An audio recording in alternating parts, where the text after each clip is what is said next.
நண்பர்களே, இப்போ நீங்கள் பார்த்துக்கிட்டு இருக்கிறது வந்து ஒரு வகையான கொக்கு. கொக்குகளில் வந்து நம்ம வெள்ளை கொக்கு பார்த்துருப்போம், நாரைக்கொக்கு பார்த்துருப்போம். கருப்பு கொக்கு உங்களில் வந்து பல பேர் நீங்கள் பார்த்துருக்கீங்களா அப்படிங்கிறது தெரியல. எனக்கு தெரிஞ்சு நீங்கள் பார்த்துருக்கிறதுக்கு வாய்ப்பில்லை.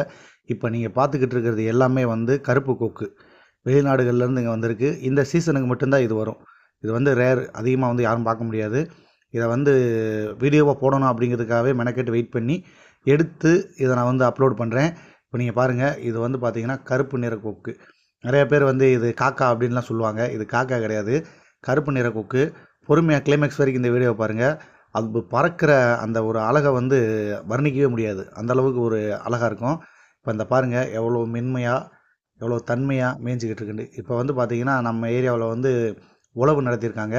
இப்போ எங்கள் ஏரியா வட்டார வழக்கில் வந்து உழவுன்னு சொல்லுவாங்க. உழவு முதல் போகம் அறுத்து முடிச்சுட்டு அடுத்த போகத்துக்கு வந்து நாற்று விதைச்சிருக்காங்க. அது பக்கத்தில் அப்புறமா காட்டுறேன். இப்போ வந்து உழவு போட்டு வச்சுருக்காங்க. இனி வந்து நாற்று நடுறதுக்காக. அதில் வந்து நிறைய புழு பூச்சிகள்லாம் இருக்கும். அதுகளை வந்து மேய்கிறதுக்காக வந்திருக்கு. இப்போ பாருங்கள், அந்த நாற்றுலேயே போய் எப்படி மேய்ஞ்சிக்கிட்டு இருக்குன்னு பாருங்கள் கருப்பு கொக்குகள். இதில் வந்து உங்கள் குழந்தைகளுக்கெல்லாம் எடுத்து காட்டுங்க, இந்த மாதிரி கருப்பு கொக்கு இருக்குன்னு. எவ்வளோ அழகாக பறக்குதுன்னு பாருங்கள். இது இன்னும் நல்லா அழகாக பறக்குது. இதை ஃபுல்லாக பார்த்துட்டு அதுக்கப்புறமா வந்து வீடியோ ஸ்கிப் பண்ணுங்கள். கூடவே பாருங்கள், வெள்ளை கொக்குமே பறக்குது பாருங்கள்.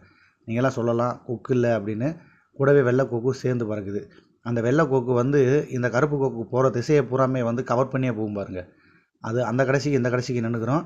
அந்த முதல் போகிற கொக்கு எந்த திசையை நோக்கி போகுதோ அந்த திசையை நோக்கி அந்த கருப்பு கொக்கு எல்லாமே வந்து பயணிக்கும் பாருங்கள். நல்லா கவனிங்க. அந்த அந்த கொக்கு திரும்பிடுச்சு பார்த்தீங்களா?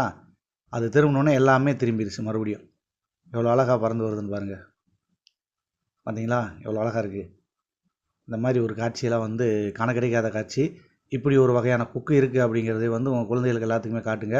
இப்போ பார்த்தீங்கன்னா தெரியும், கடைசியாக வந்து ஒரு வெள்ளை கொக்கு ஒன்று போகும்போது அந்த கடைசியில் போகுது பார்த்தீங்களா வெள்ளை கொக்கு ஒன்று, அதை அரவணைச்சு போகும். வேறு பக்கம் பிரிஞ்சு போக விடாத அளவுக்கு அந்த வெள்ளை கொக்கு இது எல்லாத்தையுமே சரி பண்ணி கூட்டிகிட்டு போயிட்டே இருக்கும் பாருங்கள்.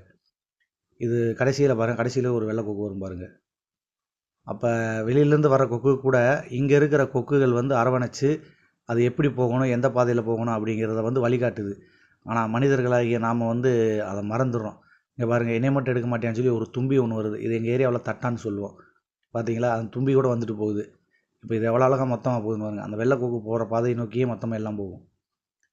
இப்போ இந்த தென்னை மரத்துக்கு பின்னாடி மறைஞ்ச மாதிரி தெரியும். அந்த தென்னை மரத்துக்கு அப்புறமா வந்து பின்னாடி எப்படி வருதுன்னு பாருங்கள். எல்லாமே எவ்வளோ கொக்குகள் பாருங்கள்.